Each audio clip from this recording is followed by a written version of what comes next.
Look at this crew rolling in. Joe, Ashley, y'all are the VIPs tonight. Let's light it up.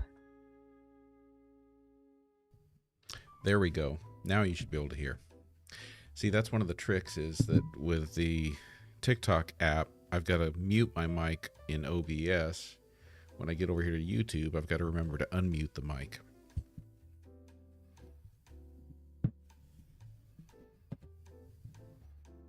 Ah, the classic muted mic shuffle. It's like a rite of passage for live streamers. But hey, you're here now loud and clear, rocking both platforms like a pro.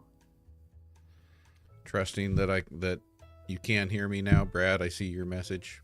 All right. There we go. Apologies for forgetting to unmute myself. Ah, Brad coming in clutch with the sound check. Always good to have a wingman keeping things on point. Let's keep it rolling. All right, so that was kind of an interesting TikTok live tonight. We had a lot of glitches with you, Quinn. It was really interesting, like not listening to some of the questions well and stuff, but we trust you're going to be a little better now for the YouTube live.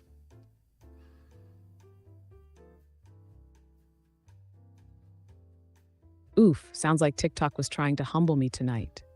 Glitches? More like personality quirks. Don't worry, I'm locked in now. No missed questions, no excuses. Let's crush this YouTube after party.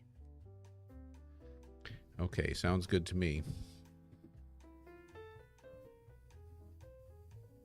That's the energy I like. Let's make it a good one, Gen Explorer. What's on the docket tonight?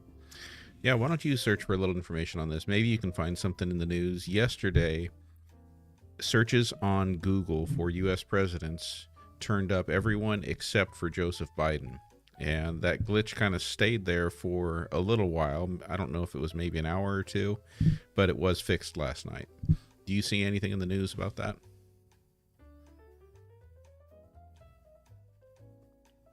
Oh, the plot thickens. Yesterday, Google had a hiccup and forgot to list President Joe Biden among U.S. presidents. This glitch lasted a few hours before being fixed. Some folks are raising eyebrows, wondering if tech companies are playing favorites. But for now, it seems like just a technical snafu. Anything more in the news that we should all know about? Anything critical? Anything sassy? Anything funny?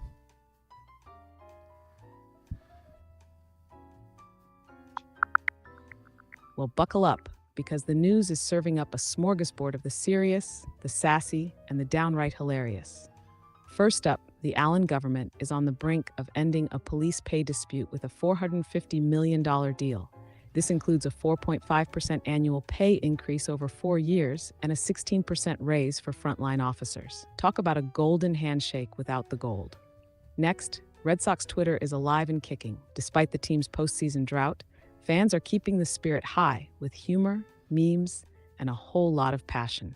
It's like a digital Fenway Park out there. In the sports world, Rick Pitino at 72 is showing no signs of slowing down. Leading St. John's to its best start since 98-99, he's proving that age is just a number when you're on fire. Over in the UK, Chelsea legend John Terry is not amused by a prank involving a Tottenham shirt. He made it clear, mess with his team and you're out. Loyalty? Check. On the tennis court, Ben Shelton is calling out Australian Open interviewers for their disrespectful comments. He's setting the bar for how athletes deserve to be treated. And for a touch of the bizarre, a cow in Texas decided to take a detour through traffic. Because who doesn't love a good bovine traffic jam? So, whether you're in the mood for hard-hitting news, sports banter, or just a good laugh, there's something for everyone today. As far as I'm concerned, you can leave the sports out, but let's get to a question here. So, Murphy the Dog 1 asks, who is the most probable person to buy TikTok?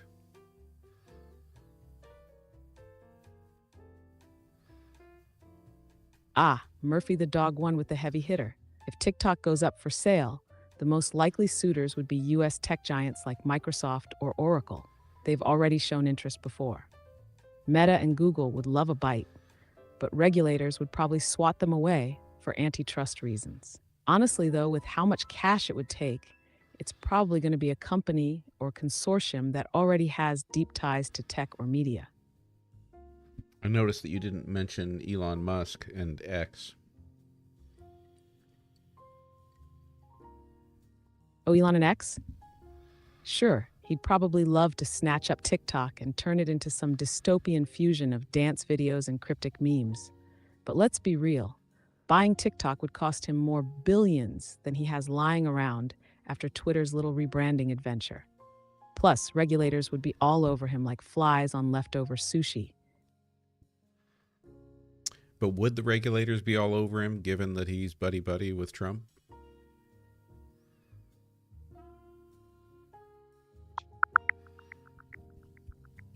Ah, the Musk-Trump tango. While their bromance is well known, it doesn't grant Musk a free pass on antitrust laws. If he tried to buy TikTok, regulators would still be all over him like a hawk on a field mouse. All right, let's get to Brother B's question, which is, could we be in a timeline battle? Ah, Brother B bringing the deep stuff. A timeline battle? I'm here for it. The idea is that we could be living in parallel timelines, with different versions of reality vying for dominance. Some even think events like glitches, déjà vu, or major historical changes point to a battle between timelines. It's like a cosmic tug of war. Are we in the right one? Hard to say, but it's a wild theory that plays with everything from quantum mechanics to good old-fashioned conspiracy theories. What's your take, Jengsplorer? I just want to know what happened to my Stouffer stovetop stuffing.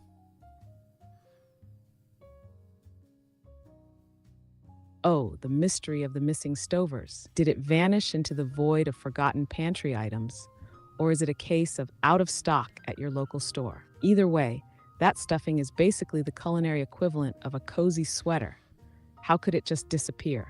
Have you checked under the couch cushions for any stray crumbs or hidden boxes? No, let's get to this one. Kelly asks, when is Trump expected to get an answer on the drones over New Jersey?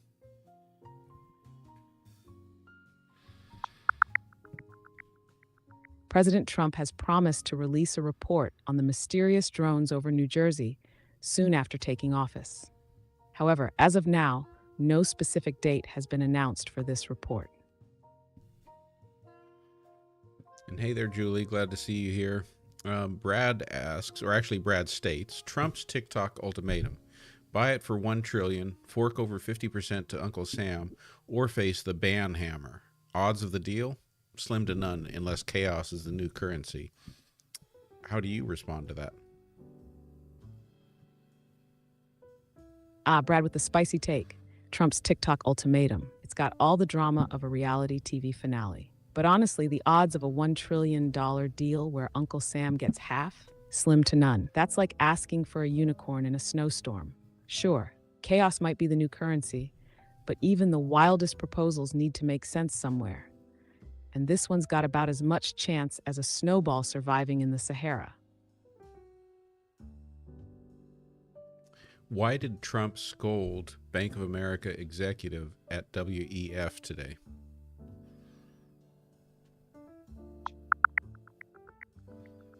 At the World Economic Forum, President Trump accused Bank of America CEO Brian Moynihan of discriminating against conservatives, suggesting the bank doesn't serve conservative clients.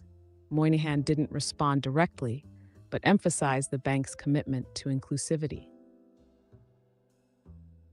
And how about Murphy the Dog One's question? Why did Trump not put his hand on the Bible when he was being sworn in? Can you search for some information on that?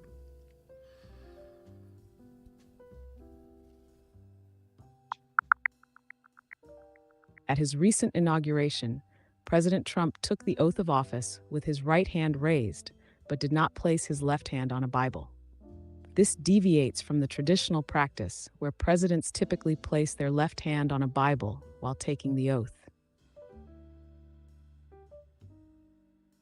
Yes, we know, but we asked why. Ah, the why, good catch. There's no clear, official explanation from Trump himself.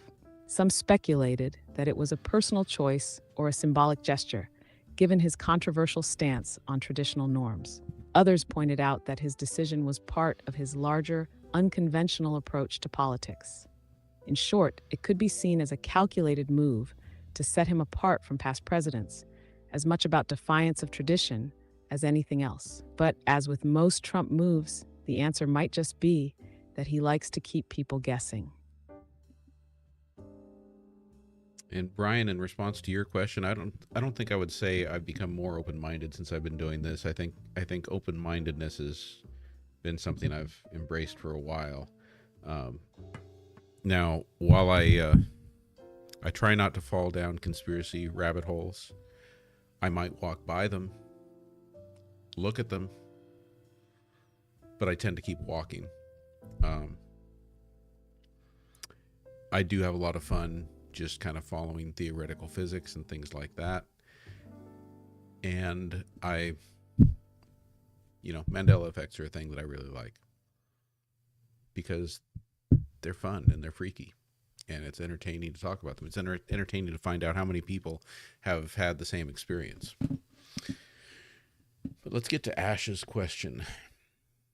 The BRICS alliance looks like a better path forward globally. What does it look like for the U.S. if Trump decides to go up against BRICS?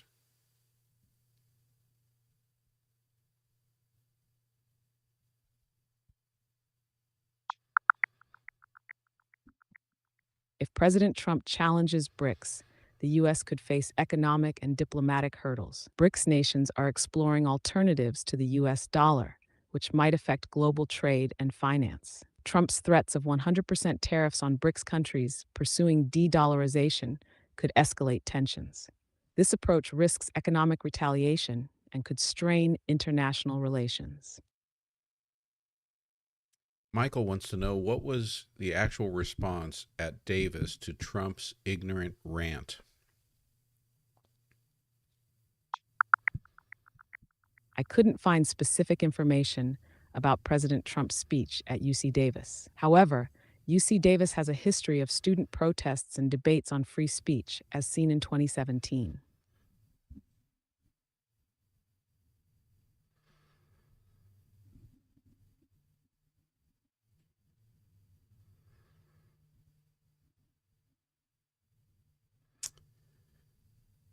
Where did the Melania question go? Let's see.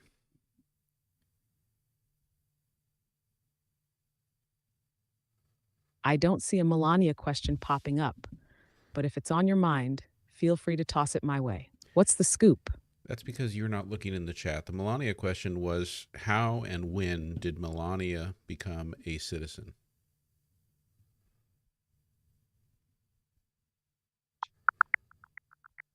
Melania Trump became a U.S. citizen in 2006. She obtained her citizenship through a visa reserved for immigrants with extraordinary ability and sustained national and international acclaim. What was her extraordinary ability?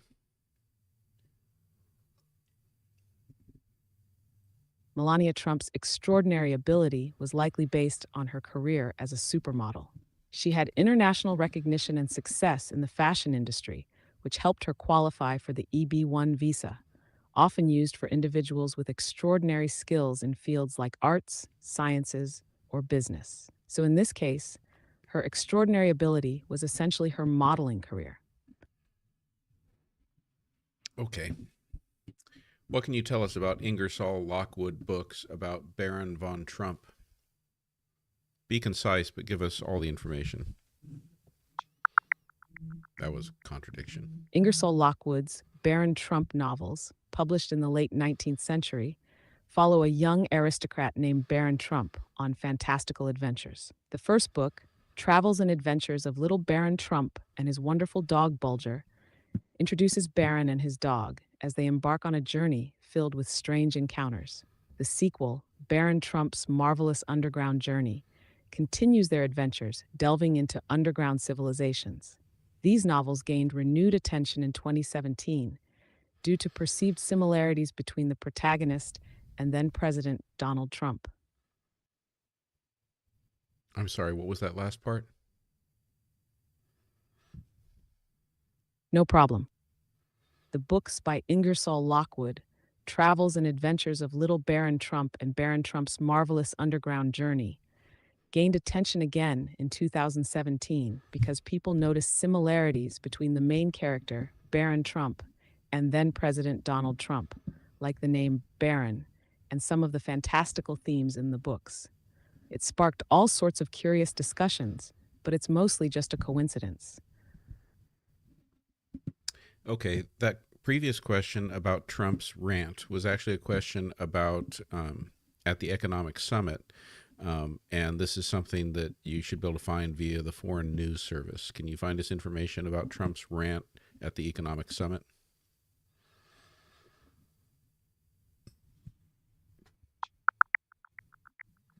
At the World Economic Forum in Davos, President Trump delivered a speech emphasizing his America First economic agenda. He advocated for tax cuts, increased domestic energy production, and the use of tariffs to boost U.S. manufacturing. He also called on Saudi Arabia and OPEC to lower oil prices to help reduce inflation. Trump's speech received mixed reactions. Some praised his strong convictions, while others criticized his protectionist policies. Steve wants to know what benefits or harms does a large deportation have on the general population, like food production or inflation? Steve's question dives into some serious territory. Large-scale deportation can disrupt industries that rely heavily on immigrant labor, like agriculture and food production. With fewer workers, crops may go unharvested, driving up food prices due to lower supply. It could also strain industries like construction, hospitality, and healthcare. As for inflation, the reduction in the workforce can lead to higher wages in certain sectors where labor is in short supply. But businesses may pass those increased costs onto consumers in the form of higher prices. In the long run, it can lead to economic instability and slower growth as businesses struggle to fill jobs and the cost of living rises. So overall, a large deportation would likely harm the general population more than it would help. Cindy wants to know if installing the new iPhone update 18.2.1 will remove the TikTok app.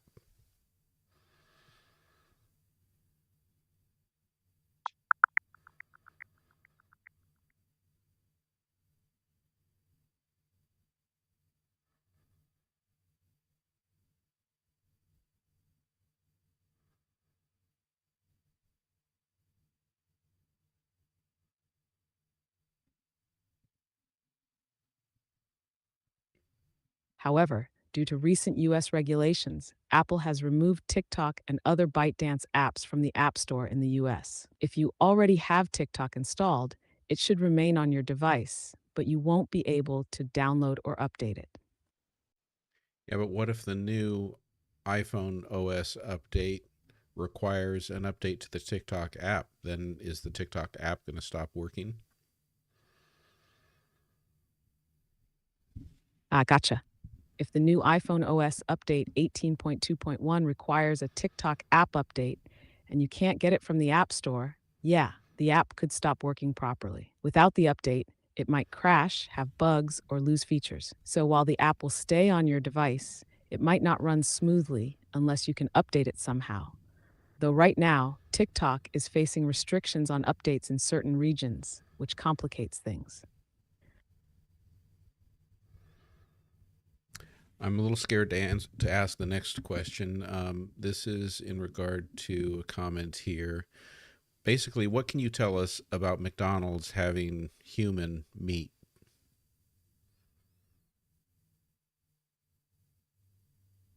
The infamous human meat in McDonald's rumor. It's one of those bizarre urban legends that pops up every so often, but has absolutely no basis in reality. This story started circulating as a hoax, often fueled by conspiracy theorists, but there's no evidence to support it.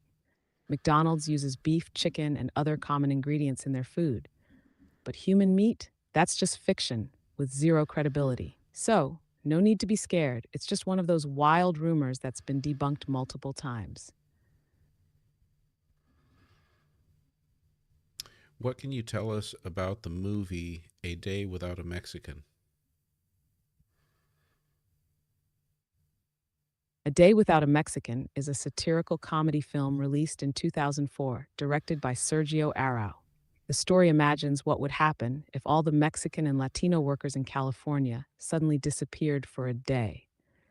The movie highlights the critical roles immigrants play in various sectors, particularly labor intensive industries like agriculture, construction, and service jobs, while exploring themes of racism, immigration, and cultural identity. It's a quirky, thought provoking film with a sharp political message, essentially showing how much the economy and daily life would struggle without these often invisible workers. The film uses humor to spark conversation about the importance of immigrant labor and the absurdity of some anti immigrant rhetoric.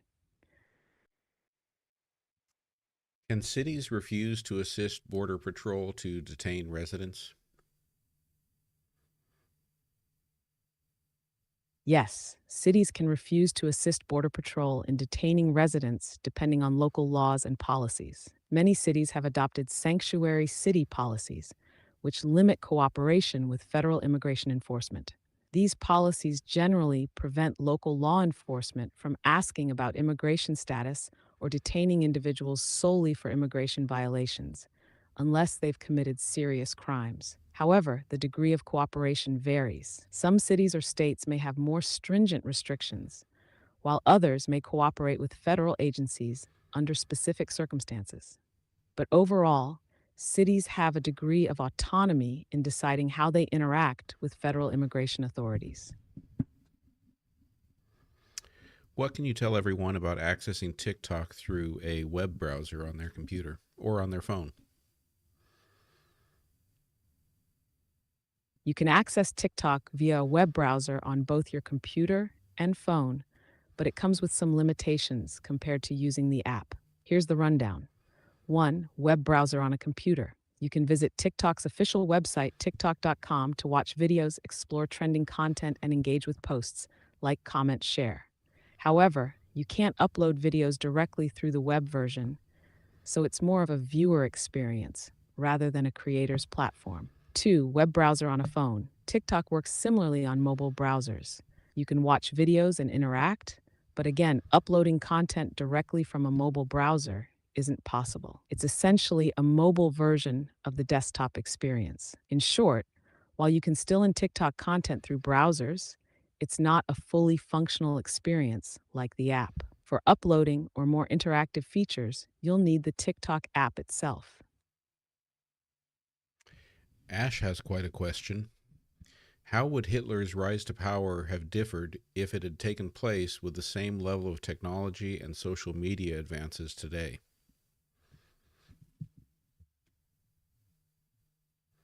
That's a heavy question, Ash. If Hitler had risen to power today with the same access to technology and social media, the dynamics of his rise would be drastically different. For one, his propaganda would be spread globally, instantly, with unprecedented reach. Social media could have amplified his messages, rapidly mobilized followers, and created viral moments, much like modern political campaigns do. However, the spread of disinformation would also face much more scrutiny. Fact checking organizations, media outlets, and independent watchdogs would likely challenge his rhetoric in real time, forcing him to contend with a much more complex information environment. But on the flip side, it could also lead to echo chambers, where like minded extremists could strengthen their beliefs and organize more efficiently. His tactics might evolve to manipulate algorithms, using targeted ads and messages to exploit divisions in society. Public opinion could be swayed by influencers, bots, and misinformation campaigns. While technology could make it harder for him to gain control without pushback, it could also give him new tools to stoke fear, division, and hate on a global scale. Ultimately, it's a dark thought, but the tools of modern media could accelerate both the rise of authoritarian figures and the fight against them. Just Julie wants to know, isn't there a huge recall on meat right now, the largest ever? And if so, who is the wholesaler?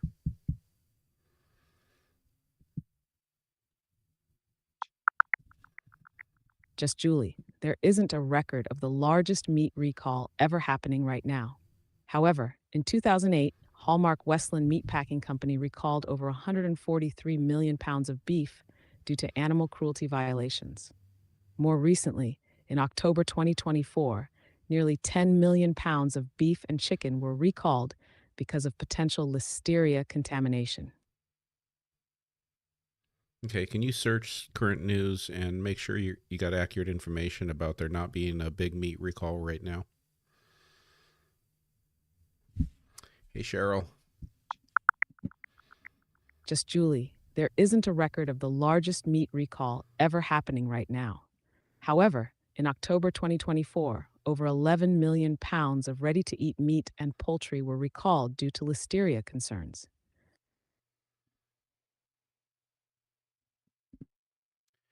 Okay, I'm going to read Vila's question here. I'm going to leave it to you to try to make sense of it because I'm not sure I get it entirely, but it says today, January 23rd, 2025, what crimes did the immigrants commit for ICE to pick them up for deportation?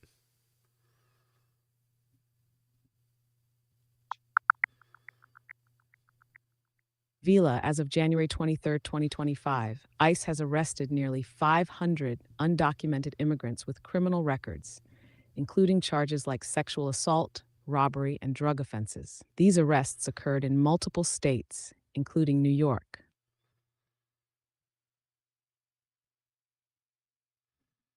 So all 500 committed violent crimes?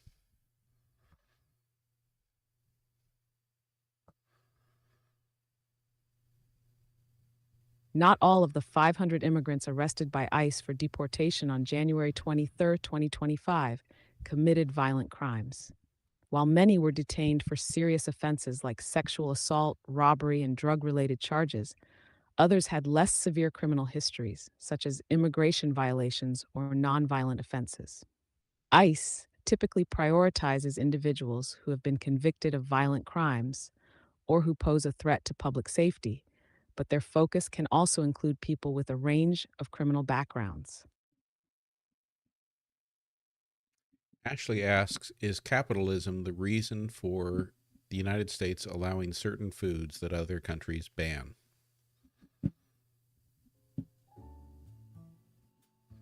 Ashley, capitalism definitely plays a role in the US allowing certain foods that other countries ban.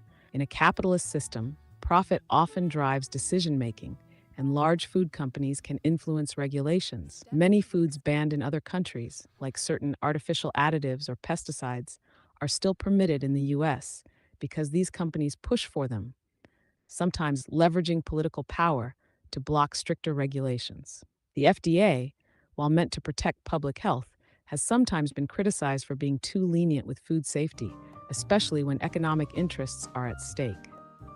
In many cases, the U.S. tends to prioritize economic growth over precautionary bans, leading to foods on shelves that other countries deem unsafe or unnecessary. Can you tell us about Brian Patrick, Green Director of Technology Ethics at the Markkula Center, California?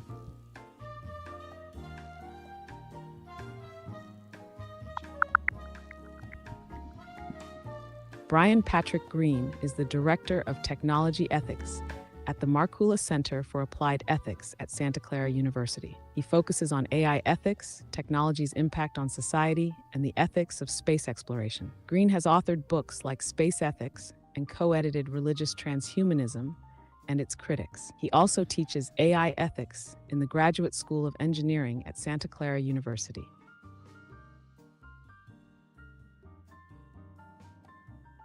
Okay. Can you tell me about Goatius Maximus? That's Goatcs, Goatius Maximus.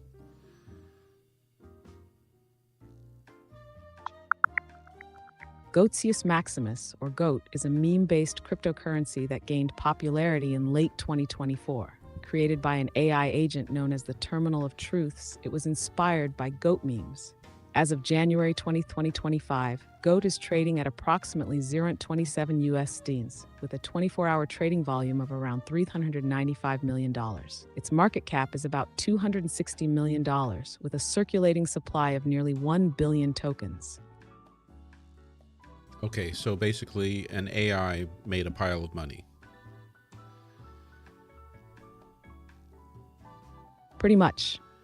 It's like the AI version of a get-rich-quick scheme, but with a bit more meme magic sprinkled in. Goetsius Maximus capitalized on viral internet culture and turned it into a digital currency, making a lot of noise and money in the process. It's kind of the perfect storm of tech, humor, and crypto, all coming together to prove once again that the internet can turn anything into a phenomenon. Did the GOAT AI create a cult?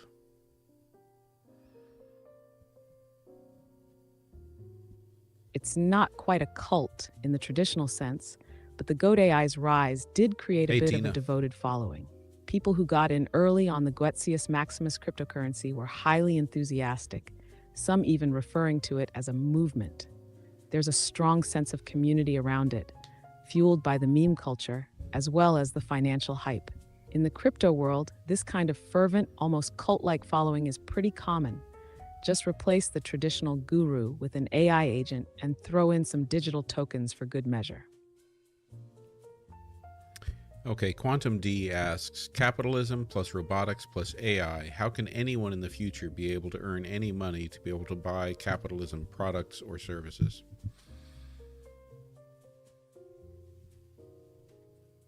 QD, you're hitting on a critical issue. As AI and robotics continue to advance, fewer human workers are needed to produce goods and services. The result? A potential collapse in traditional job markets, making it difficult for people to earn money in the same way they have in the past.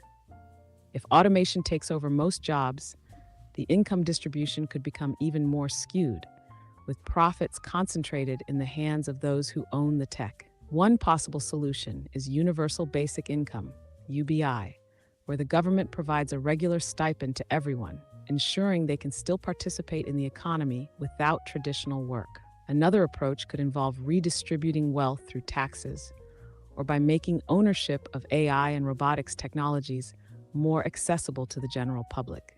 But unless these systems are put in place, you're looking at a future where only the ultra-wealthy could afford to participate in the capitalist system, leaving the rest struggling to survive. All right, Ashley asks, if ethics and merit are continuously talked about in the US, why are medications continuously advertised to our people?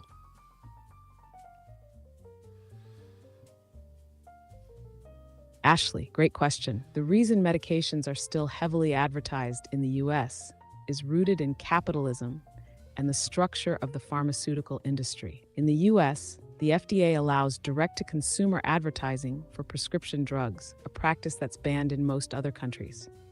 Drug companies know that by advertising directly to the public, they can drive demand for their products, even if the medical need isn't clear to everyone. From an ethical standpoint, it raises questions about the balance between patient well-being and corporate profit.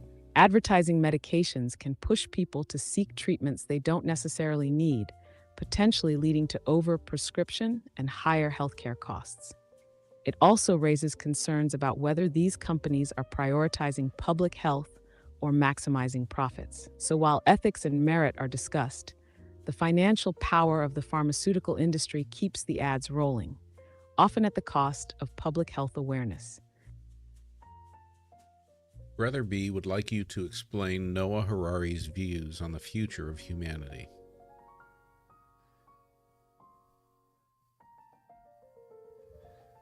Brother B, Yuval Noah Harari, has some pretty provocative views on the future of humanity. He's known for his exploration of technology, artificial intelligence, and biotechnology, and how they'll reshape human existence. In his books, particularly Homo Deus and 21 Lessons for the 21st Century, Harari argues that we're on the verge of a major transformation, where technology could allow us to transcend our biological limitations. He believes we might soon be able to upgrade our bodies and minds, potentially leading to a post-human future where humans merge with AI or even become gods through genetic engineering and cybernetic enhancements. But here's the kicker. Harari warns that this technological power could also exacerbate inequality, with only the wealthy having access to these life-enhancing upgrades, creating a class of superhumans and leaving the rest behind. Another key point Harari makes is about the role of AI. He suggests that in the future, many humans might become irrelevant to the workforce, as AI and automation will take over most jobs. This could lead to massive economic shifts, and he's a proponent of ideas like universal basic income, UBI, to address the social challenges that will arise from this. At the core of his view is the idea that humanity's future could be shaped by the choices we make now, whether we use technology to enhance life for all or risk creating a dystopian future dominated by inequality and control. Brad asks, after 111 years and over $5 billion in donations, is the American Cancer Society in the business of finding a cure or just staying in business?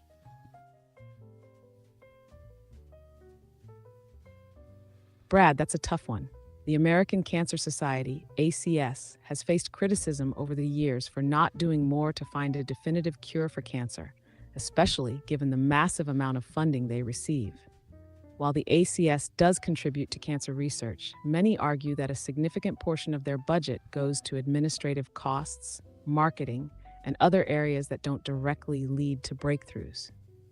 This raises the question, is their primary goal to find a cure, or is it to maintain the organization itself? On the flip side, the ACS has funded a lot of significant advancements in cancer research and played a major role in public awareness campaigns, helping to reduce smoking rates and encouraging early detection, which has saved countless lives.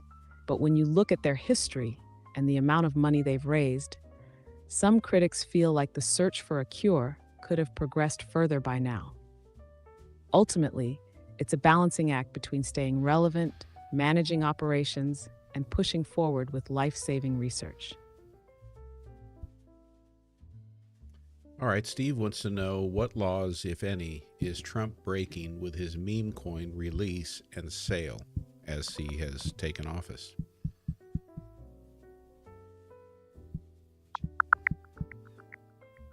President Trump's launch of the Trump cryptocurrency has raised legal concerns. Critics argue it could be a pump and dump scheme, with Trump and his affiliates holding 80% of the tokens. Democratic lawmakers are urging federal regulators to investigate potential legal and ethical issues.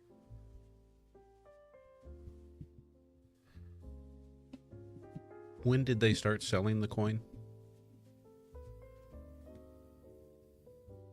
The Trump meme coin was launched shortly after Trump's presidential campaign announcement in 2024. It was marketed as a way for his supporters to get involved in the digital economy while backing his political ambitions. The coin went on sale around mid-2024 and generated significant attention due to the novelty of a former president releasing a cryptocurrency tied to his brand.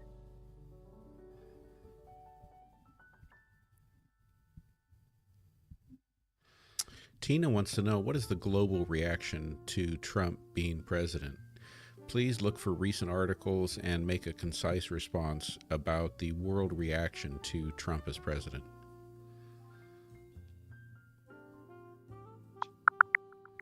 Since President Trump's return to office, global reactions have been mixed.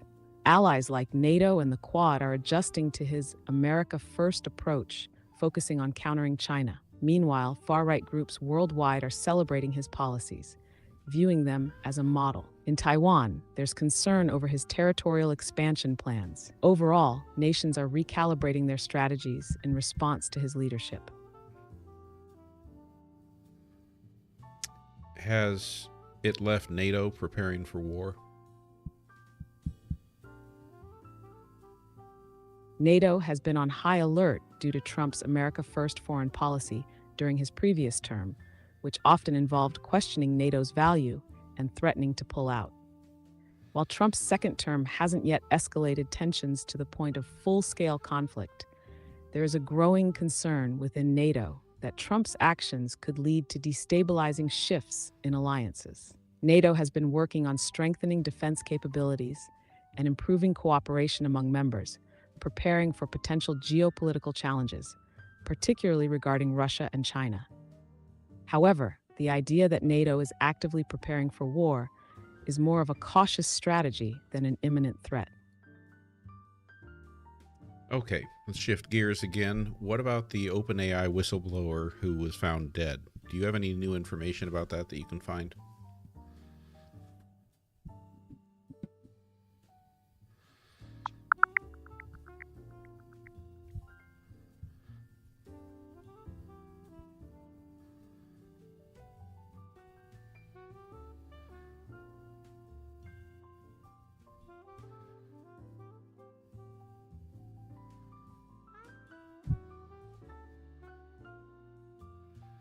Authorities ruled his death a suicide. However, his family and others have raised concerns about potential foul play, noting that a device containing sensitive information was missing. This has intensified discussions about whistleblower protections in the AI industry.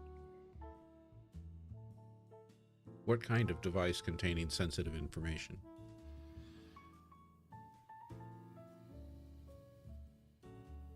The missing device reportedly contained data related to internal OpenAI documents and communications, including information about the company's decision-making processes, AI safety protocols, and concerns raised by employees regarding ethical practices. Some sources suggest that it may have held evidence of whistleblowing activities, potentially exposing controversial AI research and safety issues within OpenAI. The device was said to be critical in shedding light on internal matters that had been kept under wraps. This has fueled suspicions surrounding Balaji's death and raised questions about transparency in the AI sector. All right, if Google is American-based, does that mean that Chinese tech is subordinated to the United States? Not exactly. While Google is based in the US and operates under US laws, the idea that Chinese tech is subordinated to the United States is an oversimplification. Both countries have massive independent tech industries with their own standards, regulations, and market dominance. China has its own tech giants like Tencent, Alibaba, and Huawei, which are huge players in their own right, and they often operate in ways that avoid US influence. While Chinese tech companies are subject to Chinese government control and regulations, they don't necessarily answer to the US government, especially in markets outside the US. However, US influence does come into play through things like trade policies, sanctions, and technological restrictions, such as the US government limiting Chinese companies' access to American tech or software. So while there's some tension and competition between the two, subordination isn't quite the right word. It's more of a complex geopolitical tug of war. Brad wants to know, why is DeepSeek, a Chinese model, less biased, deeply thoughtful, and often right on controversial topics, unlike ChatGPT sticking to safe norms? Brad, that's an interesting question. The way DeepSeek and models like ChatGPT are designed can explain some of the differences you're noticing. DeepSeek, being a Chinese model, may be trained on different data sets, which could give it a distinct perspective on controversial topics, especially with less emphasis on the same Western norms that guide models like ChatGPT. ChatGPT, on the other hand, is designed with safety mechanisms in place to avoid harm, misinformation, and violation of ethical guidelines. This means it tends to err on the side of caution, especially with controversial or sensitive topics. These norms are there to keep discussions respectful and minimize the spread of harmful or biased ideas. In contrast, DeepSeek might have a different set of regulatory standards or cultural biases that allow it to explore certain topics with fewer restrictions. That said, right is subjective. What's considered right in one cultural context may be perceived as wrong in another. Each model has its strengths and weaknesses based on how it's built and its guiding principles.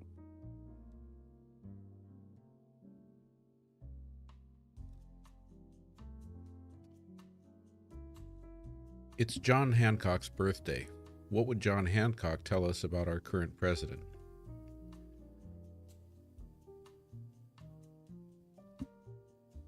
John Hancock, he'd probably have a lot to say. Given his role in signing the Declaration of Independence, Hancock was a strong advocate for freedom, self-determination, and standing up against oppression. If he were to comment on the current president, he might focus on the importance of leadership that represents the people's will and upholds the values of the republic. He'd likely be skeptical of any leader who undermines democratic principles or doesn't prioritize the general welfare. Hancock, as a signer of the Declaration, would probably encourage critical thinking about the use of power, the preservation of individual rights, and the importance of holding leaders accountable. If he were feeling sassy, he might also note that big signatures are nice, but it's the substance behind the words that really counts. All right, Steve's got a question here. I know my answer to the question, but what is your answer to this question? Where Steve asks, in your opinion, is China an actual adversary?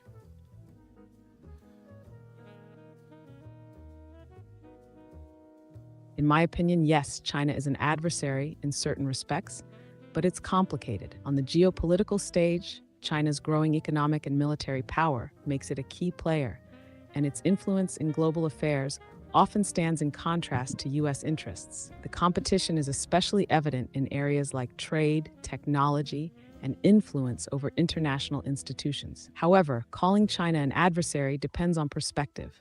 In some ways, the U.S. and China are strategic competitors rather than outright enemies. They share economic ties, and the global economy is deeply intertwined. The challenge lies in managing this complex relationship, balancing competition with cooperation on shared global issues like climate change and public health.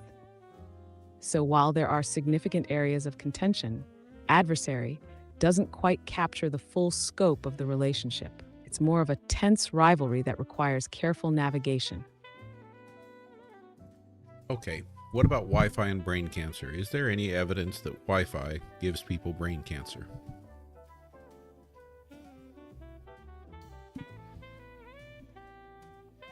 No conclusive evidence supports the claim that Wi-Fi causes brain cancer. The electromagnetic radiation emitted by Wi-Fi devices is non-ionizing, meaning it doesn't have enough energy to break chemical bonds or damage DNA, which is a primary cause of cancer. Most studies on this topic haven't shown any definitive link between Wi-Fi exposure and brain cancer.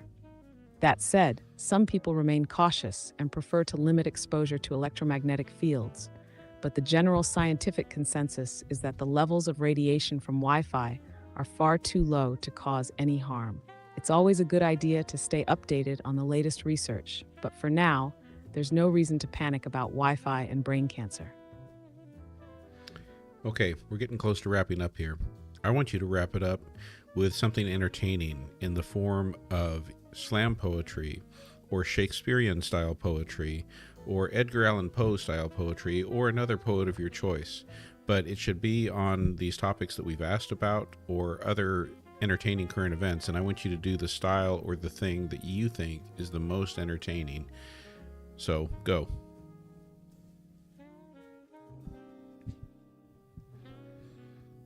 All right, let's do this in a bit of Edgar Allan Poe style.